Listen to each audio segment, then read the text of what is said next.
मैं हूँ शशि। आज हम अपनी हिंदी का पाठ पढ़ेंगे 2 ल्हासा की ओर, जिसके लेखक हैं राहुल सांकृत्यायन। राहुल सांकृत्यायन हिंदी के प्रतिष्ठित लेखक थे। इनका जन्म 1893 ईस्वी में गांव पंधा, जिला आजमगढ़, उत्तर प्रदेश में हुआ। उनका मूल नाम केदारनाथ पांडे था। ये 1930 ईस्वी में लंका चले गए और वहां जाकर इन्होंने अपना धर्म बदल लिया, बौद्ध धर्म इन्होंने अपना लिया। तब से उनका नाम जो था उनका नाम बदल दिया गया और राहुल सांकृत्यायन के नाम से ये प्रसिद्ध हो गए। और इनकी जो कृतियां हैं वो भी हमें इन्हीं के नाम से ही, राहुल सांकृत्यायन के नाम से ही मिलती हैं। राहुल सांकृत्यायन जी ने बहुत सी किताबें लिखी हैं, लगभग 150 किताबें लिखी हैं इन्होंने न केवल साहित्य पर बल्कि अन्य विषयों पर भी बहुत सी कविताएं लिखी हैं। यात्रावृत्त लेखन में इनका नाम सर्वोपरि है। इन्होंने घुमक्कड़ी का शास्त्र भी रचा।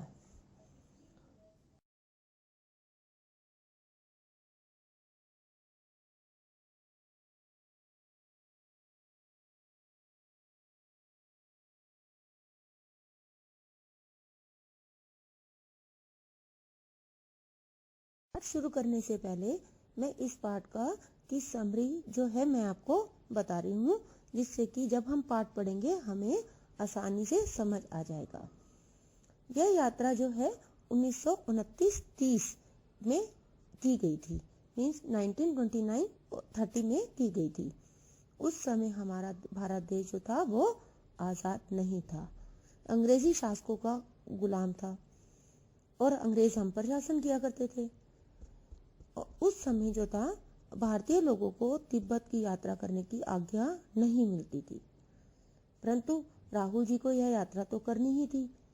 उनके एक मित्र थे जो मंगोल के बौद्ध भिक्षुक थे।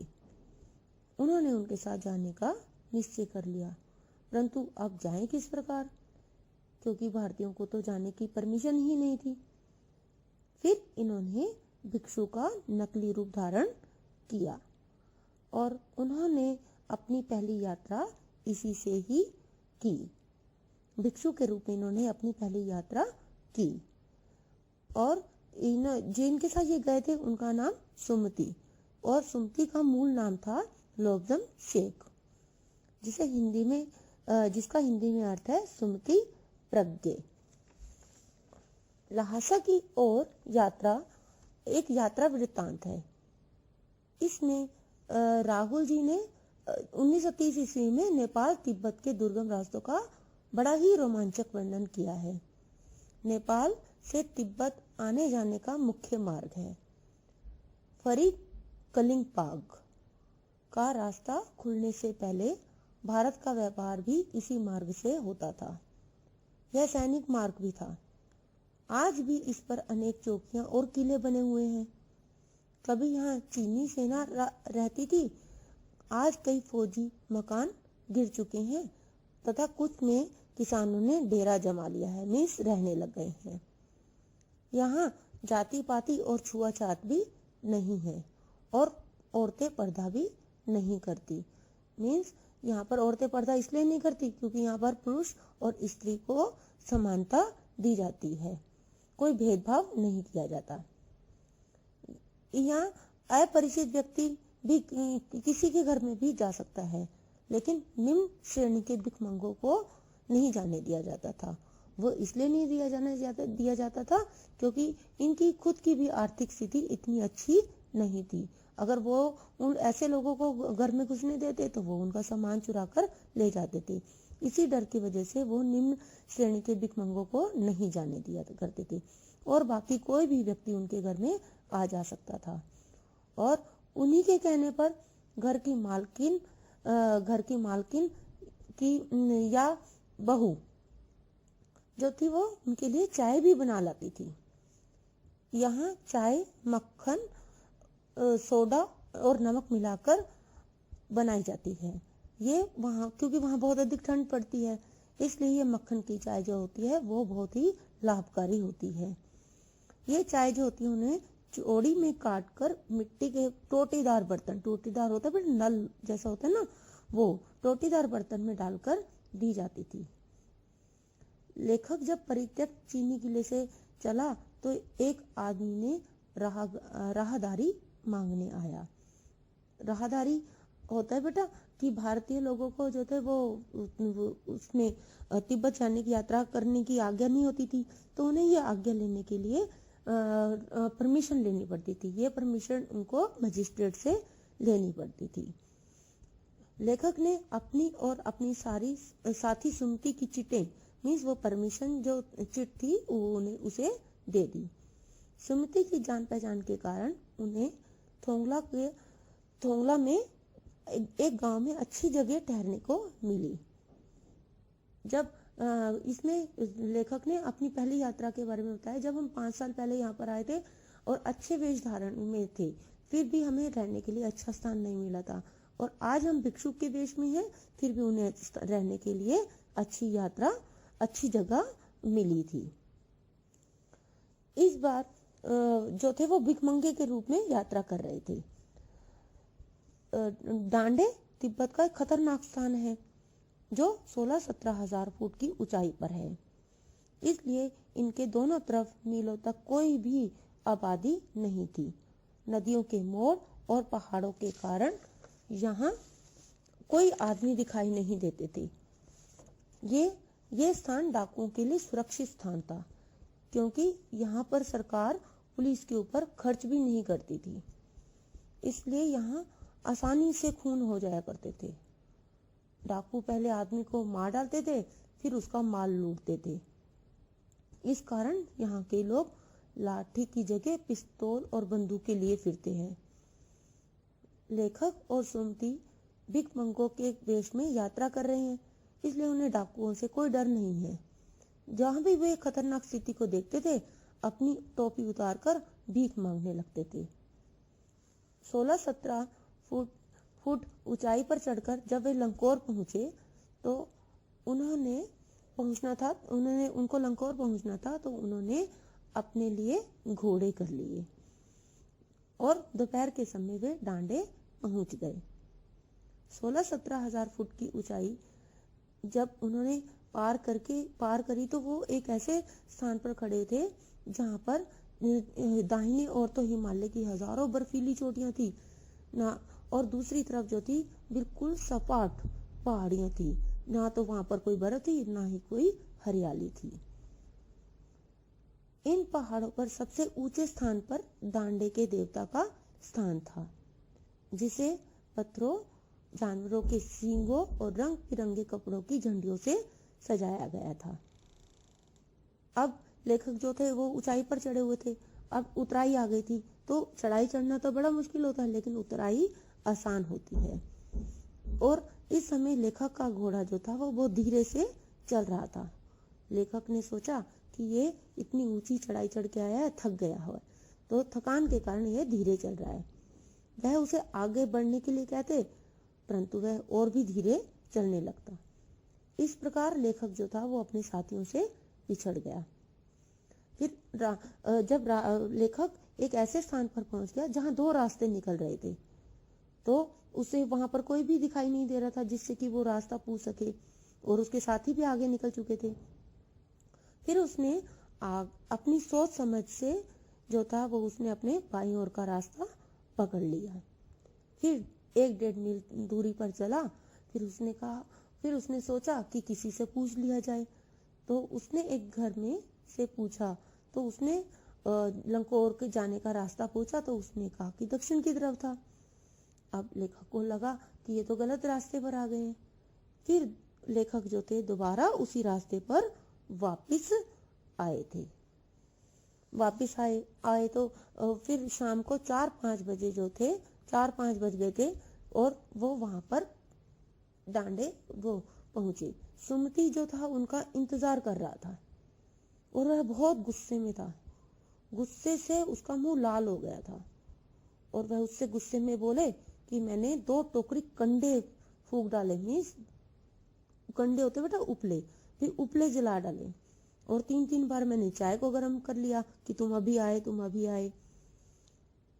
फिर लेखक ने उन्हें अपनी पूरी बात बताई कि मेरा देख नहीं रहे हो कि मेरा घोड़ा कितना सुस्त है, मैं तो सोच रहा था मैं रात तक पहुंचूंगा, लेकिन मैं तो शाम को ही पहुंच गया। और जिस प्रकार सुमति को गुस्सा भी बड़ी जल्दी आता था और शांत भी बहुत जल्दी हो जाता था, तो अब उसका गुस्सा जो था वो शांत हो गया था। लंकोर में एक अच्छी जगह रुके, वहां पर उन्होंने शाम को चाय और सत्तू खाया। सत्तू जौ को रोस्टेड करके बनाया जाता है, जो आटा होता है वो सत्तू कहलाता है। और रात को गरम गरम थुक्पा खाने को मिला। थुक्पा एक तिब्बत की डिश होती है।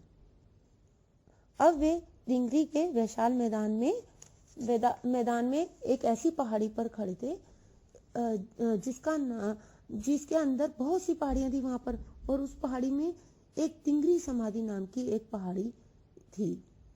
उसके आसपास अनेक गांव थे और वहां पर सुमति के यजमान रहा करते थे। और सुमति वहां पर गंडे जो थे वो गंडे होते बेटा कि पतली पतली कपड़े से चिरी हुई होती हैं, और उसमें बौद्ध धर्म के जो होते हैं अच्छी अच्छी बातें, शिक्षा जो होती है वो लिखी हुई होती है। वो उसमें जो बौद्ध धर्म की जो होते हैं ये प्रसाद माना जाता है, तो वो अपने यजमानों को बांट रहे थे। जो गंडे खत्म हो जाने पर वे तुरंत नए कपड़ों से जो वो गंडे बना लेते थे। लेखक ने सुमति को दूर दूर के गांव में ना जाने के लिए राजी कर लिया। लेखक ने उन्हें कहा कि तू इतना दूर तो मत जा, जो जिस भी गांव में हम जा रहे हैं उसी गांव में अपने गंडे जो है तुम लोगों को दे देना, और जब मैं लहासा जाऊंगा तो मैं तुम्हें पैसे दे दूंगा। तो सुमति जो थे वो उसकी बात पर राजी हो गए और वे दूर के स्थानों पर नहीं गए। अब अगले दिन लेखक और सुमति सुबह 10-11 बजे वहां से चले। धूप बहुत तेज थी। दिन में 2 बजे धूप के कारण माथा जल रहा था, और पीछे ठंडी ठंडी हवा चलने के कारण बैग जो थी उनकी ठंडी हो रही थी, और अपने को धूप से बचाने के लिए उन्हें अपने सिर पर मोटा कपड़ा रखना पड़ रहा था। तिब्बत की जमीन छोटे बड़े जागीरदारों में बटी हुई थी। इन जागीरदारों का जो काफी हिस्सा जो था विहारों के हाथ में था। विहार यानी कि बौद्ध धर्म के जो ये भिक्षुक होते हैं, इनमें एक एरियाज बने हुए होते हैं। इन एरियाज में जो होता है ये जागीरदारों को अपनी फसल का एक हिस्सा उनको देना पड़ता था। तो खेती का प्रबंध करने के लिए कोई भिक्षुक वहां से आता था, तो वो वहां के जो लोग थे उनमें से कोई एक आदमी अपने मुखिया को वहां पर भेजता था कि जो उनका क्षेत्र होता था वो वहां पर जाकर देखता था कि फसल ठीक हो रही है या नहीं हो रही है। जब भी वो आता था तो उसे भगवान का राजा के समान आदर मिलता था। लेखक और सुमति शेखर विहार पहुंचे।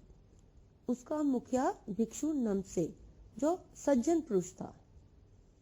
यद्यपि लेखक का वेश भिखमंगों का जैसे था, फिर भी उसने उनके साथ बड़े प्रेम से मिले। यहाँ एक बौद्ध मंदिर भी था जिसमें कंजूर की 103 हस्तलिखी पोथियां रखी हुई थी। पोथियां यानी कि बुक्स रखी हुई थी। वही लेखक ने अपना आसन जमा लिया कि बुक्स को देखकर लेखक जो था वो बहुत खुश हुआ और उसने वहीं पर ही अपना आसन जमा लिया। पोथियां मोटे मोटे अक्षरों में लिखित एक पोथी 15-15 शेर की होगी। एक शेर में यानी कि 1 किलो से थोड़ा सा कम होता है। लेखक इन पुस्तकों को पढ़ने में ही रम गया, मीन्स ध्यान मगन हो गया। सुमित ने यजमानों के पास जाने के बारे में पूछा तो लेखक ने उसे जाने की अनुमति दे दी, और अगले दिन वे नमसे से विदाई लेकर चल दिए। अपना पाठ लहासा की ओर शुरू करते हैं। वह नेपाल से तिब्बत जाने का रास्ता है, फरीक कलिंगपोंग का रास्ता। जब नहीं खुला था तो नेपाल ही नहीं, हिंदुस्तान की भी चीजें इसी रास्ते से तिब्बत जाया करती थी। यह व्यापारिक ही नहीं, सैनिक रास्ता भी था। इसलिए जगह जगह फौजी चौकियां और किले बने हुए हैं, जिनमें कभी चीनी पलटन रहा करती थी। पलटन में सेनाएं। आजकल बहुत से फौजी मकान गिर चुके हैं। दुर्गम के किसी भाग में जहां किसानों ने अपना बसेरा बना लिया है, बसेरा मीन्स वहां पर रहने लग गए हैं, वहां घर कुछ आबाद दिखाई पड़ते हैं, वहां लोग दिखाई देते हैं। ऐसा ही परित्यक्त एक चीनी किला था। परित्यक्त होता बेटा छोड़ा हुआ चीनी किला था। हम वहां चाय पीने के लिए ठहरे। तिब्बत में यात्रियों के लिए बहुत सी तकलीफें भी हैं और कुछ आराम की बातें भी हैं।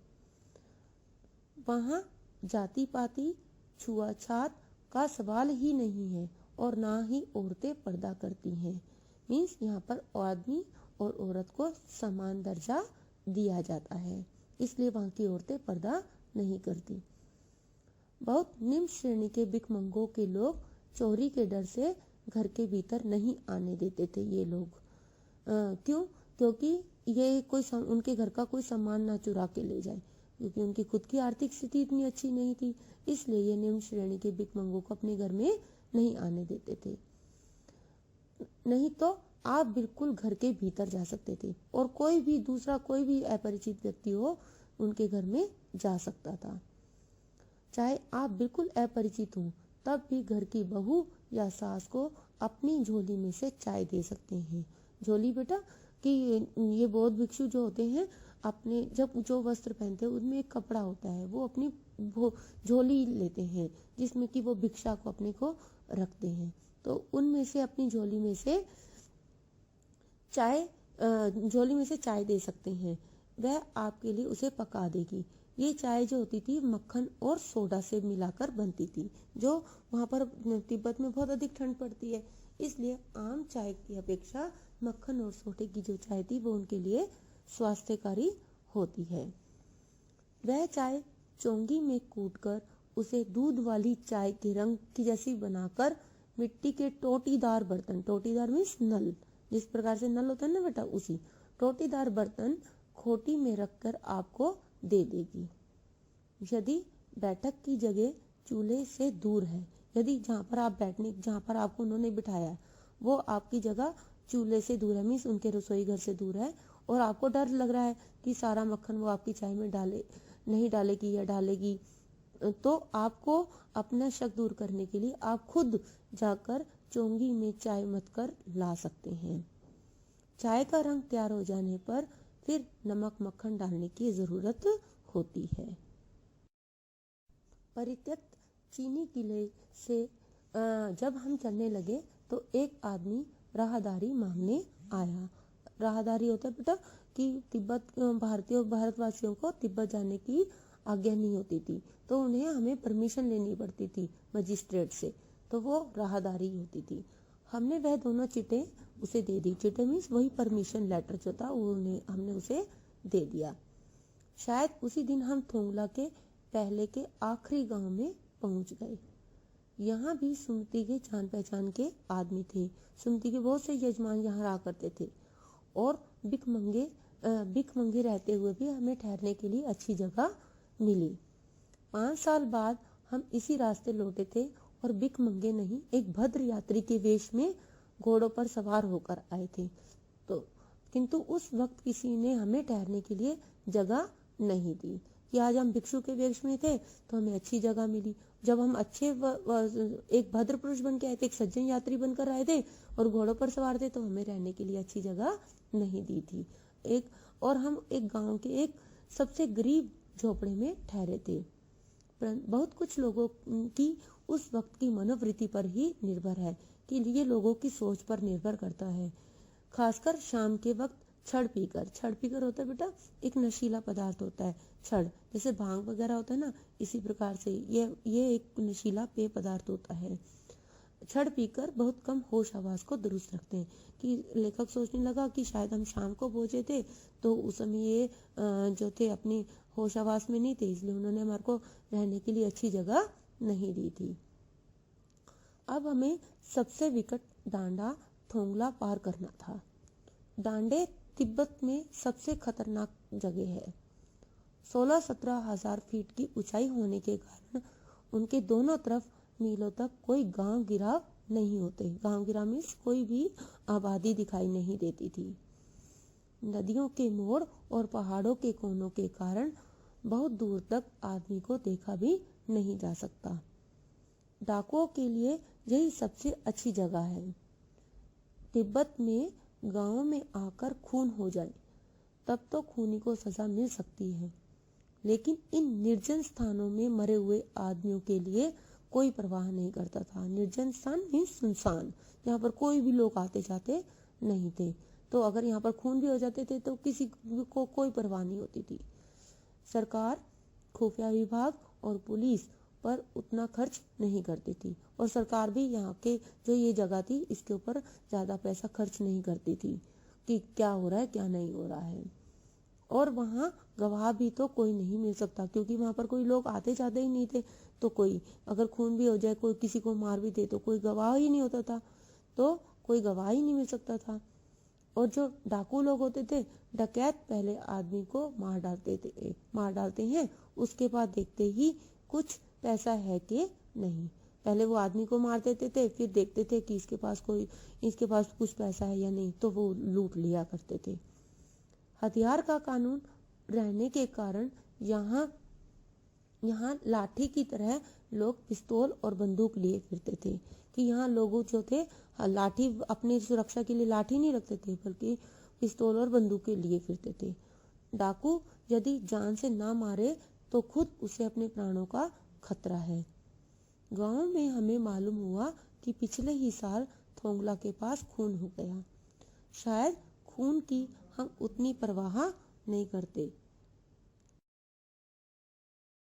क्योंकि थोंगला के पास खून हो गया। शायद खून की हम उतनी परवाह नहीं करते क्योंकि हम भिखमंगे थे, और जहाँ कहीं वैसी सूरत देखते, टोपी उतार, जीभ निकाल, कुची कुची का मीनिंग होता है दया के भाव से, एक पैसा कहते भीख मांगने लगते थे। अब यहाँ पर लेखक और सुमति जो थे वो भिक्षु का रूप धारण करके, लेखक जो थे भिक्षु का रूप धारण करके जा रहे थे, तो उन्हें जो डाकुओं का डर भी नहीं था।